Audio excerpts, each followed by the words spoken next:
Hello everyone and welcome to our channel. And today I'll be reading a multi-character listener by me. So let's get into it. Midoriya Izuku. Midoriya actually has no idea what you truly want when you tell him that you're a little bit cold. And he genuinely thinks you are. Or maybe you're getting sick. There are a million thoughts in his head, and none of them are the right one. So it's a little bit pathetic to watch. And funny too.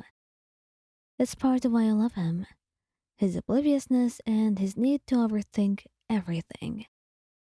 But then again, it wasn't like you were being very straightforward, so you couldn't really blame him. You watched him scramble for anything, telling you that he will get you a blanket right away. Midoriya, that's not what I want. Then he turns to you, looking a little bit nervous. Why, I didn't mean to. Did I do something wrong? He asks. And you have the decency to shake your head, telling him it's just fine, and you open your arms for him. He goes into them almost immediately, needing the comfort and reassurance, and then you smile, patting his head gently. See? This is exactly what I wanted. But you didn't say you wanted to hug or wanted to cuddle. You just said, exactly. And what are you doing right now? After a little bit of silence, he smiles shyly, blushing. I guess I'm keeping you warm. See? You're beginning to learn, Izu. You smile, clapping him on the back, making him laugh and get out of all the stiffness that he was feeling. And his arms begin to wrap around you a little bit tighter as he gets more comfortable in your arms. And then, soon enough, his earlier embarrassment from before is completely forgotten. Because right now, things are fine. And he's done a completely perfect job of keeping you warm. It's actually impressive how warm his body is. Despite his small size, his muscles and his shape is perfect for a cuddle. It's like he was made for it. And perhaps, in a sense, he was. Todoroki Shoto.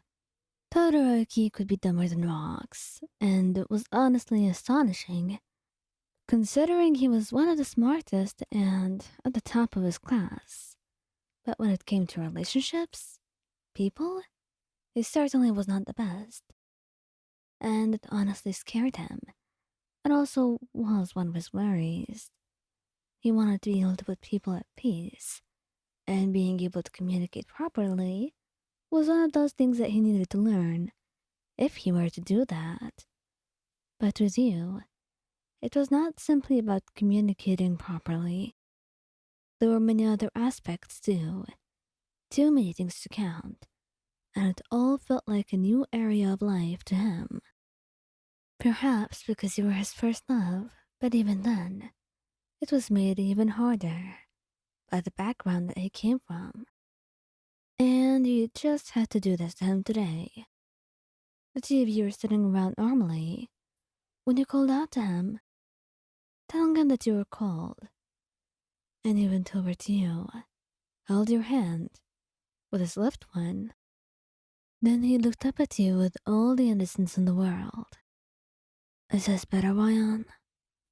And you had to hold back laughter, because this is certainly not what you meant, and you weren't sure how not to be mean about it. So you just did your best to nod it, telling him he did a good job. He then smiled at you, feeling self-satisfied. I'm glad, Ryan. I'm happy to make you happy, he said shyly, and honestly, all that you thought of him a couple moments before had completely vanished and melted. Because yes, he was oblivious, but wasn't it adorable? And it was better seeing him happy like this. So you wrapped your arms around him, stroking his hair gently. You always make me happy, so you should always be happy too. You say softly, and he melts into your arms, letting you hug him. And And you did get what you wanted in the end. So, no losses happened at all. Bakugou Katsuki. Katsuki was really difficult sometimes, but he had a sharp mind, and he was really good at getting stuff. Though he didn't know that carried over when it came to relationships and any other hints you may give him, because when it came to confessing, he was truly the most oblivious person you've ever met. It was actually stunning and quite amusing to watch, and frustrating all the same. It was quite a pain to endure, and Mira had to do a lot just to get you both together. It was a miracle in and of its own, but it happened, and here you were. So many things could still happen. You just had to have a little faith in the world and your beloved Katsuki. It was getting difficult to have faith in the latter, though. So that's why, when you told him you were feeling a little bit cold, you didn't expect him to actually get what you meant. But then, all of a sudden, Head sat next to you, wrapped his arms around you, and asked you if you were feeling better now. You blushed, smiling, and then, noticing that smile on your face, he just cleared his throat. I'm not hugging you or anything. I'm just keeping you warm. It's the best way I can do it. Yeah, sure, Katsuki, you say, not really wanting to tease him too much, but not being able to stop it from slipping through. 'Cause really, if he just wanted to not hug you, then he would give you a couple of blankets and that would be it. But he just doesn't want to say that. And that's why I don't bring it up again, finding it rather humorous that he can be so shy, even though it has been quite a few weeks into your relationship. But yet, something as simple as a hug can still be difficult for him. However, you can clearly see that he's been waiting for his chance, and the fact that you gave him such an invitation was one he couldn't turn down. And it was very clear from what he was doing, holding you closer and closer, while trying to act like he didn't care in the slightest. You would tell him that he wasn't doing a very great job at it, but maybe that's for later. After all, you didn't want him to stop hugging you too soon.